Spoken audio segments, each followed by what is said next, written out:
Hi everyone. Today let's make a delicious upside down pear tart. It looks beautiful without any additional decoration. And we only need a few ingredients to make it. Pears, puff pastry, sugar, and butter.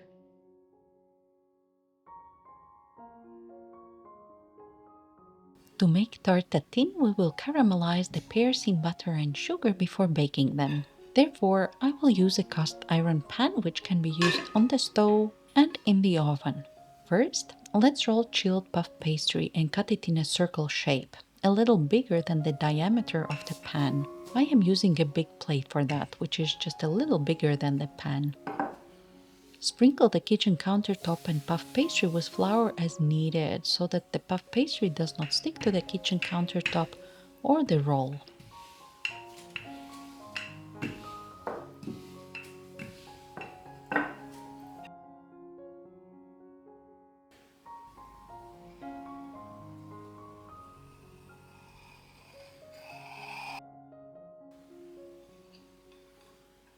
The leftover puff pastry is not needed for this recipe, but let's fold it to maintain the layering and use it to bake some cookies. Let's punch the dough with a fork and put it on the plate and in the fridge to chill till we're ready to use it. If the dough is very soft, I put it in the freezer for a few minutes.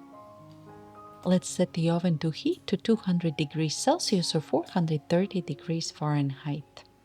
And wash, peel, core, and cut the pears. Use the pears you like or have available. I will cut each pear into 4 slices.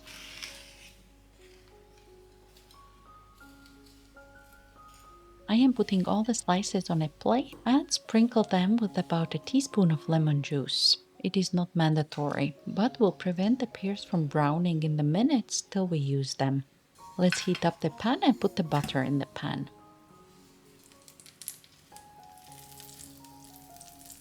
Add about a teaspoon of ground cardamom.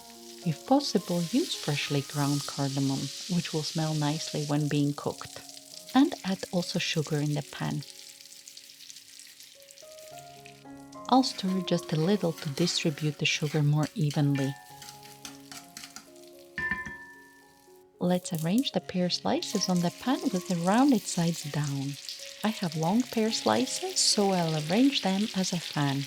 And we'll let the pears cook on medium heat for about 5 to 10 minutes till the sugar caramelizes and forms like a syrup with the butter and juice from the pears. Let's remove the pan from the stove and cover it with the chilled dough. Using a fork or a knife, let's push the sides of the dough down to enclose the pears.